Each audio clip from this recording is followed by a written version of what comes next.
Imaginez perdre l'amour de votre vie.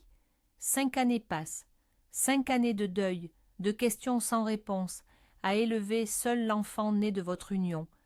Vous avez appris à vivre avec ce fantôme, cette absence qui pèse sur chaque instant. Et puis un soir, alors que vous ne vous y attendez plus, le destin vous met face à un miracle impossible, un miracle qui pourrait bien se transformer en votre pire cauchemar. L'histoire que vous allez entendre est celle d'un homme qui a retrouvé sa femme que tout le monde croyait morte, mais le chemin pour la ramener à la vie sera semé de secrets terrifiants et de vérités insoutenables. Adrien Dubois était ce qu'on appelle un homme accompli. À la tête d'une start-up florissante dans le quartier du Sentier à Paris, il menait une vie confortable, mais vide. Chaque matin, le succès professionnel avait le goût amer de la solitude. Sa seule lumière était sa fille de 6 ans, Chloé, un rayon de soleil dans une existence assombrie par la tragédie. 5 ans auparavant, sa femme, Anne, s'était volatilisée.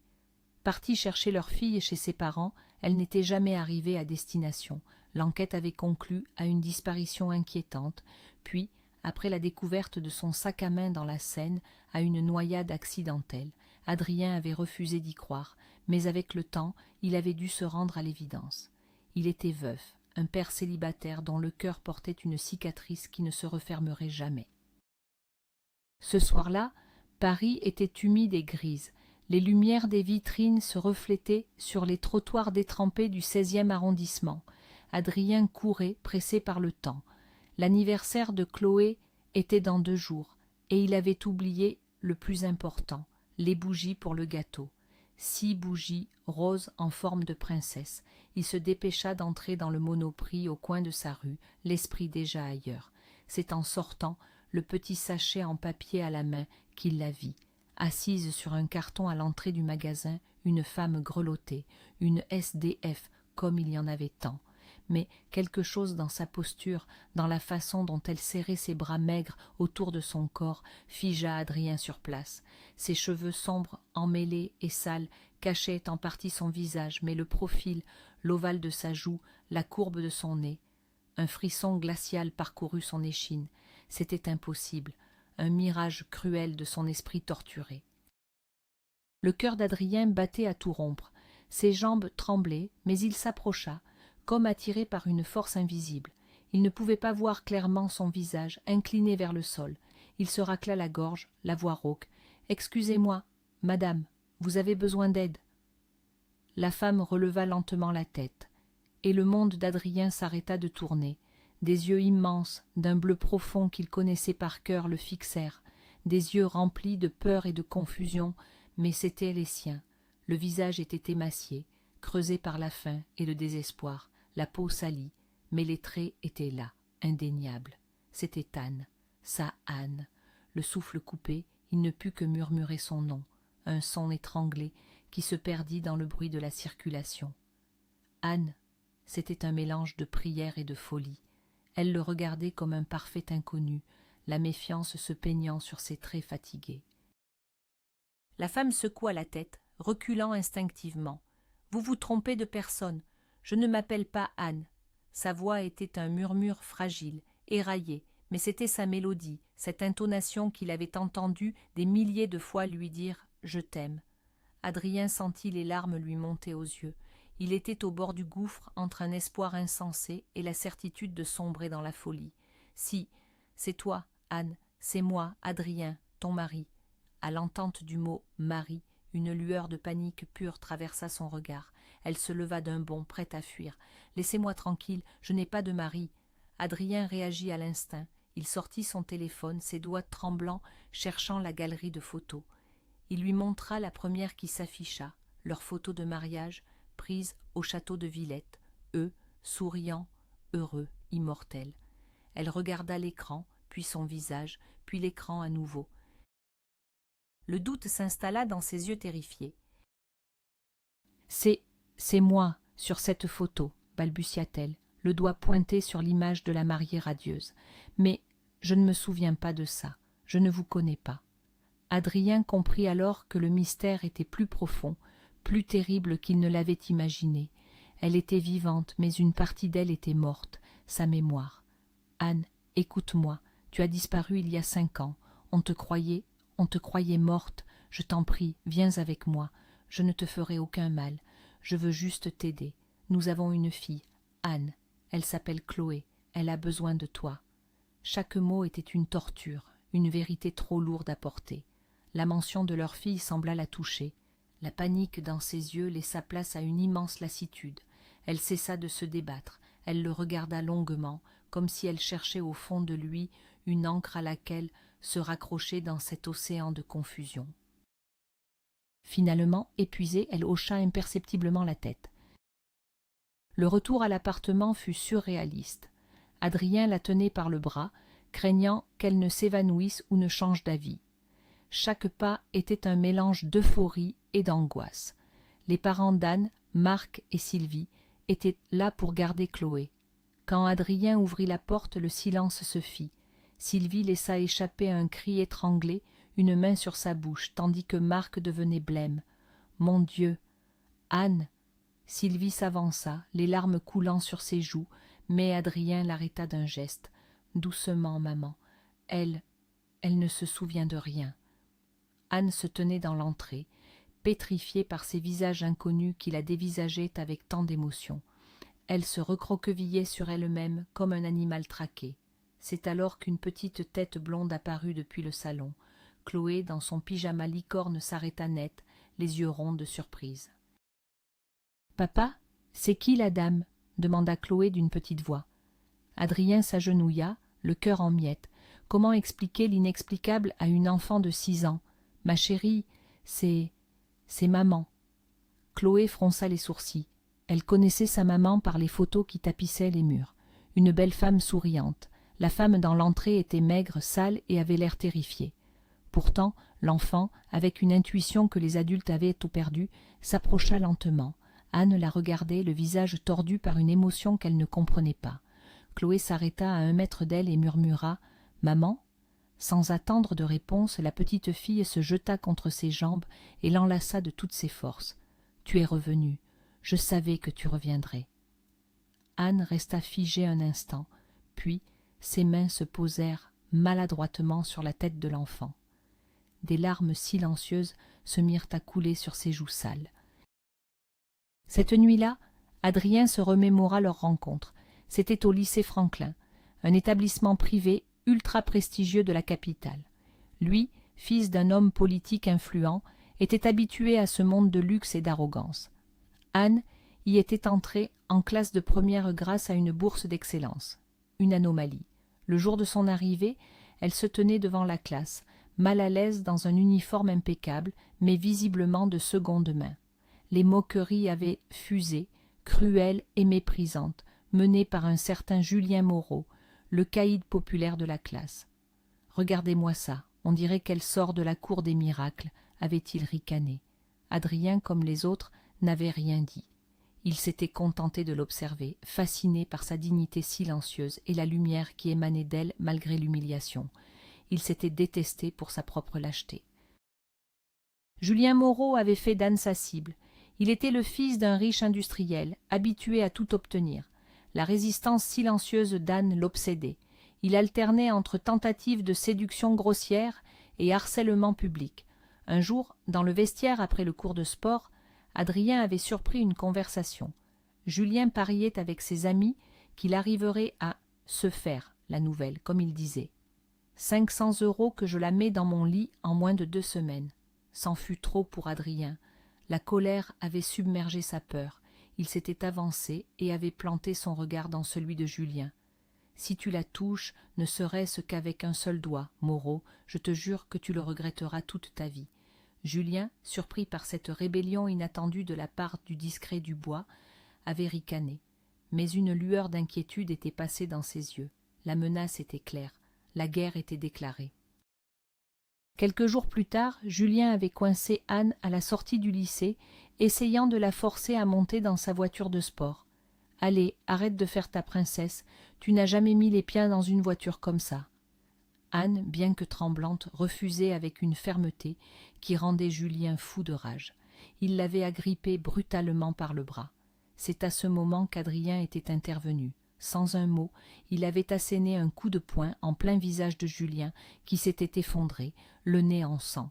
Sous le regard médusé des autres élèves, Adrien s'était tourné vers Anne. « Viens, je te ramène. » Ce jour-là, en prenant sa main pour la conduire à sa propre voiture, il avait su qu'il ne la lâcherait plus jamais. Leur histoire d'amour avait commencé sur les marches du lycée, née d'un acte de courage qui avait scellé leur destin, une promesse silencieuse de protection éternelle, une promesse qu'il avait l'impression d'avoir brisée.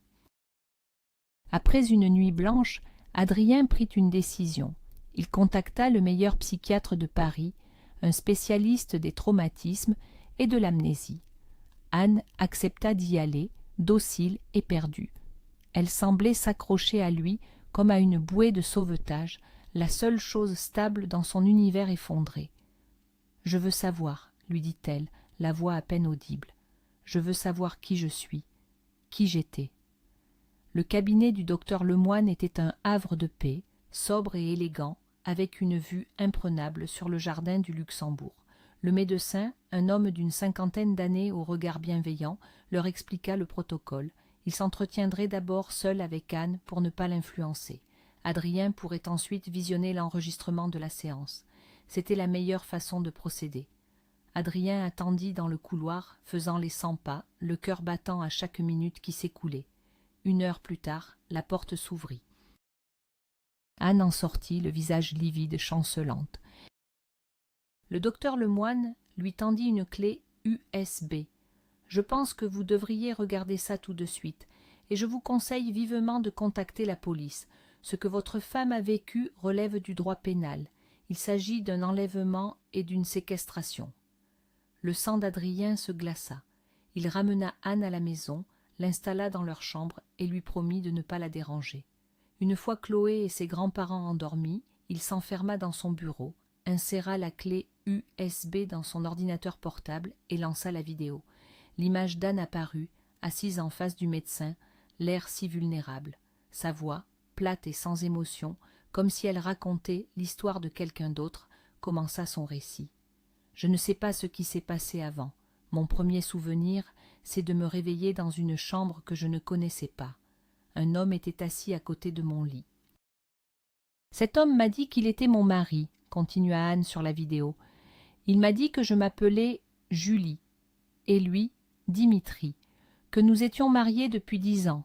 Il a dit que j'avais eu un accident de voiture, que j'avais été heurtée par un chauffard qui avait pris la fuite et que j'avais perdu la mémoire. » Le psychologue lui demanda si elle l'avait cru.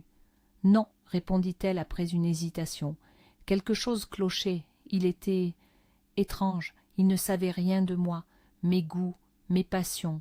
Il inventait. Il m'a dit que j'adorais les films d'horreur, mais leur simple vue me donnait la nausée. Il n'y avait aucune photo de nous dans la maison. Il prétendait avoir tout brûlé par chagrin quand il croyait que j'allais mourir. C'était un tissu de mensonges, je le sentais, mais je ne pouvais rien prouver. » Adrien serrait les poings, la rage montant en lui. « Il me gardait enfermée, poursuivit-elle, la voix brisée. Je n'avais pas le droit de sortir. Il disait que c'était pour me protéger, qu'il avait trop peur de me perdre à nouveau. Pas de téléphone, pas d'internet, les fenêtres étaient bloquées. J'étais sa prisonnière. Chaque matin, il partait travailler en fermant la porte à double tour. Je passais mes journées à regarder la télévision, à attendre son retour avec une angoisse terrible. Le docteur Lemoine posa la question qu'Adrien redoutait. « A-t-il essayé d'avoir des relations intimes avec vous ?» Le silence d'Anne fut plus parlant que des mots. Il disait que c'était mon devoir d'épouse, que je n'avais pas le droit de lui refuser. Au début, j'ai résisté, puis j'ai cédé. Je fermais les yeux et j'attendais que ça se termine. Je me sentais sale. J'ai pensé au suicide, souvent. Adrien frappa la table de son poing, un sanglot de fureur et de douleur s'échappant de sa gorge. Son récit de l'évasion était celui d'une survivante. J'ai commencé à me plaindre d'insomnie. Il m'a rapporté des somnifères puissants. Pendant des semaines, j'ai fait semblant de les prendre chaque soir, mais je les cachais sous le matelas. Un soir, quand j'en ai eu assez, j'ai tout versé dans son thé. Il s'est endormi profondément. J'ai pris le peu d'argent liquide que j'ai pu trouver. Je n'ai pas osé prendre son téléphone de peur qu'il me trace, et je suis partie. Je n'avais nulle part où aller. Pas de papier, pas de souvenirs. J'avais peur de la police, peur qu'il le contacte et qu'il me récupère. Alors j'ai erré. J'ai dormi dans les parcs, sur des bancs, jusqu'à ce que vous me trouviez. » L'enregistrement se termina. Adrien resta prostré, le visage entre les mains, secoué par des tremblements incontrôlables. Il n'avait qu'une seule pensée en tête, retrouver cet homme et le détruire.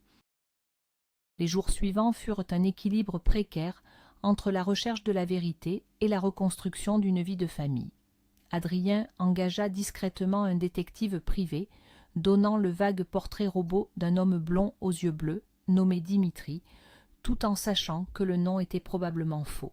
Pendant ce temps, il se consacrait à Anne. Il la voyait s'ouvrir peu à peu. Le contact avec Chloé était sa meilleure thérapie. Elle passait des heures à dessiner, à jouer.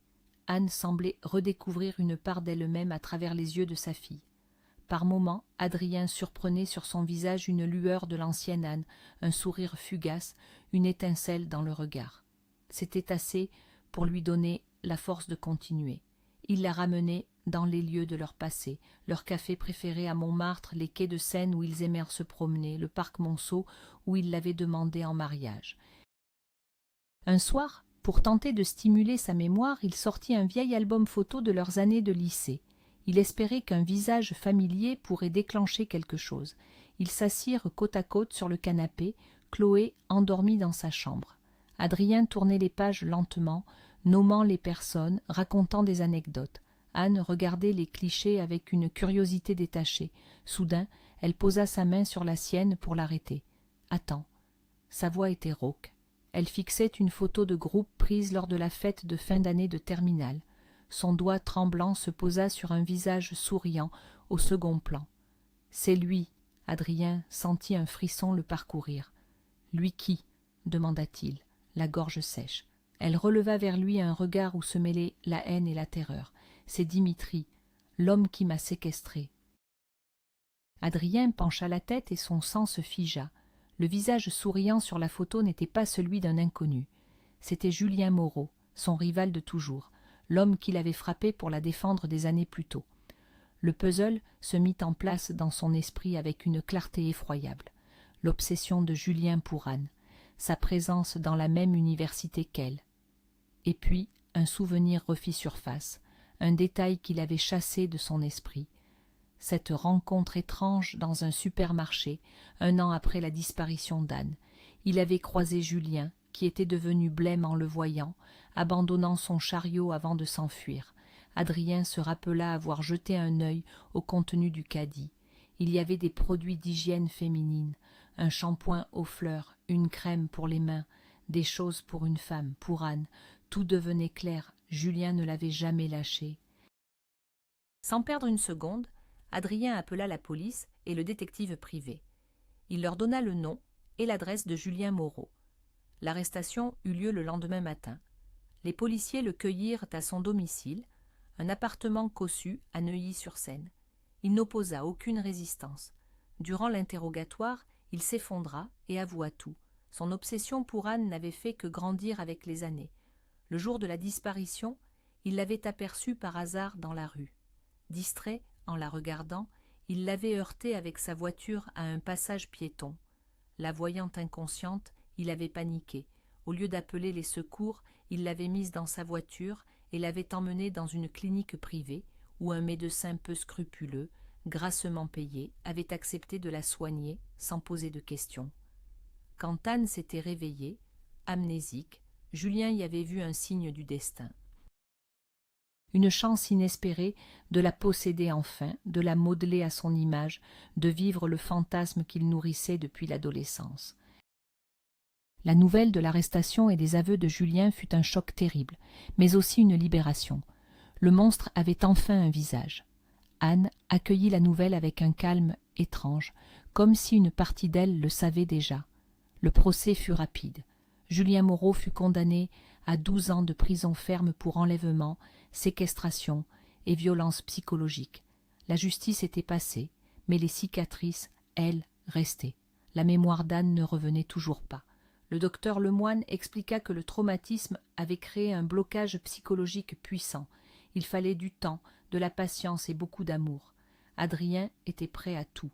Il avait attendu 5 ans. Il pouvait bien attendre toute une vie. Il voulait que ce soit elle qui retombe amoureuse de lui, pas le souvenir de leur amour passé. Il devait la séduire à nouveau, la reconquérir. Un dimanche après-midi ensoleillé d'octobre, ils se promenaient tous les trois au jardin du Luxembourg. Chloé courait après les pigeons, ses rires cristallins résonnant dans l'air frais. Adrien et Anne la suivaient, main dans la main. C'était un geste qu'il avait initié quelques jours plus tôt, et elle ne l'avait pas repoussé. Ils ressemblaient à une famille ordinaire, heureuse. Au détour d'une allée, Adrien se figea. Venant dans leur direction, un couple de personnes âgées, élégamment vêtues, ses parents, Charles et Éléonore Dubois. Il ne leur avait pas parlé depuis des années, depuis ce jour où ils avaient renié leur fils pour son mariage avec une fille du peuple. Ses parents s'arrêtèrent, visiblement aussi surpris et gênés que lui. « Adrien, » commença son père, la voix hésitante, « nous avons appris pour Anne. C'est un miracle. Nous sommes si heureux pour toi. » Sa mère Éléonore s'avança, un sourire contrit sur les lèvres. « Et voici donc notre petite fille. Nous aimerions tant la connaître. » Adrien sentit la colère monter. Après toutes ces années de silence et de mépris, mais avant qu'il ne puisse dire quoi que ce soit, une voix claire et froide s'éleva à côté de lui, la voix d'Anne. « Votre petite fille, vraiment, vous vous souvenez soudainement de son existence, après l'avoir ignorée pendant 6 ans ?» Adrien se tourna vers elle, stupéfait. Comment pouvait-elle savoir ça? Il ne lui avait jamais parlé en détail de sa brouille avec ses parents, pour ne pas la perturber. Les parents d'Adrien la regardaient, bouche bée.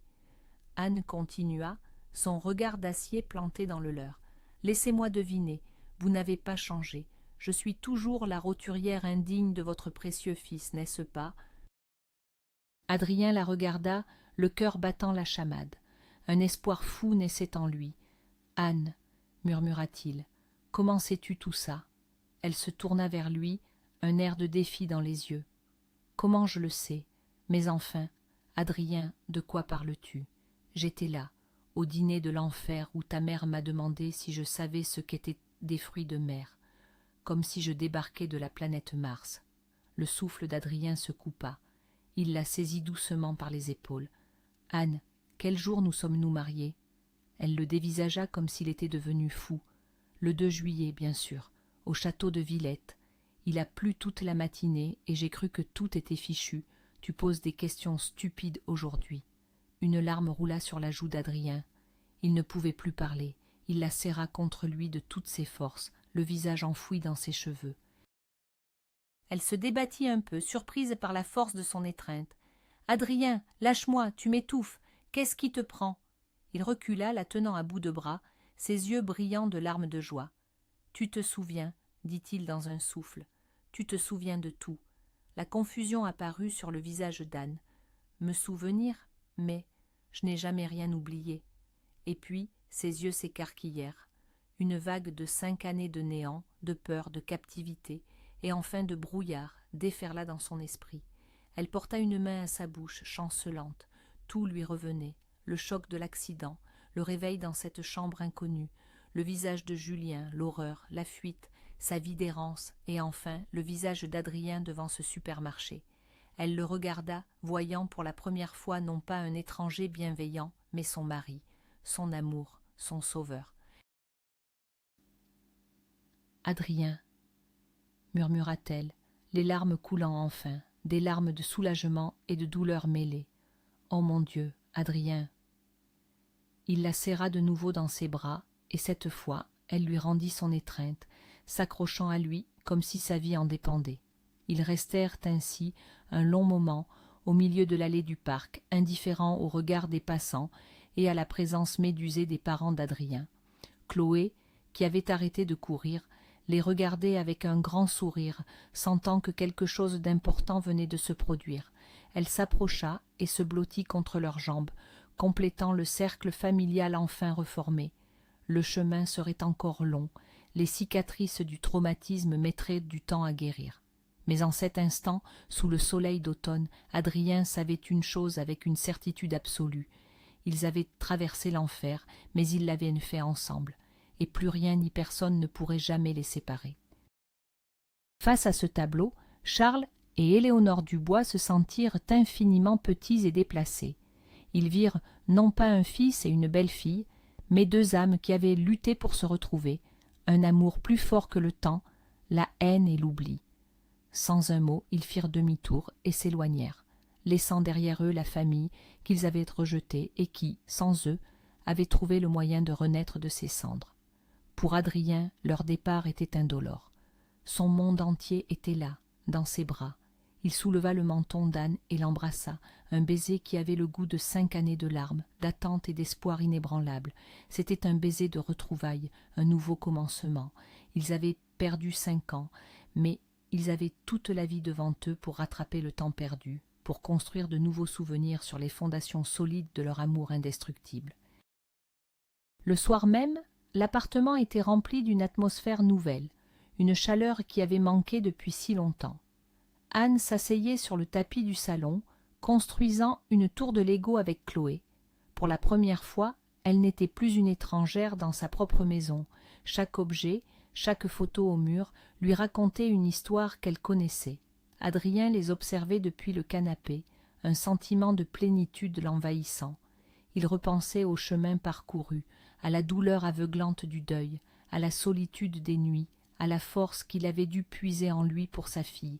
Il repensait à ce moment surréaliste devant le supermarché, quand l'espoir avait refait surface sous les traits d'une femme brisée. Il avait eu raison de croire, de ne jamais abandonner. L'amour, le vrai, ne meurt pas. Parfois, il se perd, mais il finit toujours par retrouver son chemin. Plus tard, une fois Chloé couchée, ils se retrouvèrent tous les deux dans le salon. Le silence n'était plus pesant, mais confortable, familier. Anne se blottit contre lui. « J'ai eu si peur, Adrien, » murmura-t-elle. « Même sans mes souvenirs, je sentais que quelque chose n'allait pas. Je me sentais vide, incomplète. C'est toi qui me manquais. » Adrien lui caressa les cheveux. « Tu ne seras plus jamais seul, je te le promets. » Il lui raconta comment il avait survécu, comment Chloé avait été son ancre, et comment il n'avait jamais, au fond de lui, cessé de l'attendre. Ils parlèrent une partie de la nuit, comblant le fossé de ces 5 années volées, non pas avec des larmes, mais avec des mots, des promesses et la certitude qu'ils étaient plus forts que jamais. Leur histoire n'était pas seulement une histoire de perte, mais une histoire de résilience. Dans la chambre, leur chambre, rien n'avait changé. Adrien n'avait jamais eu le cœur de jeter ses affaires. Ses vêtements étaient encore dans l'armoire, son parfum sur la coiffeuse. Anne passa la main sur la tête d'oreiller, sur le livre qu'elle lisait avant de disparaître posé sur la table de chevet. C'était comme remonter le temps, comme si le cauchemar n'avait été qu'un mauvais rêve. Mais les cicatrices étaient bien réelles, gravées dans son âme. Elle savait que la peur et l'angoisse referaient parfois surface, mais elle n'était plus seule pour les affronter. Elle se tourna vers Adrien qui la regardait depuis le seuil de la porte et lui sourit. Un vrai sourire, le premier depuis son retour, un sourire qui illuminait son visage et qui chassait toutes les ombres. « Je suis à la maison », dit-elle simplement, et pour Adrien, ces 3 mots valaient plus que toutes les déclarations du monde. Le lendemain, Adrien appela ses parents, non pas pour se réconcilier, mais pour clore un chapitre. « Je sais que vous étiez là, au parc, » dit-il calmement. « Je veux que vous sachiez que je suis heureux. Ma famille est réunie, c'est tout ce qui compte. Je ne vous demande rien, juste de nous laisser vivre notre vie. » Il y eut un long silence à l'autre bout du fil, puis la voix de son père pour la première fois empreinte d'humilité. « Nous comprenons, prends soin d'eux, mon fils. » C'était la fin d'une guerre, une acceptation tacite. Adrien n'avait plus besoin de leur approbation.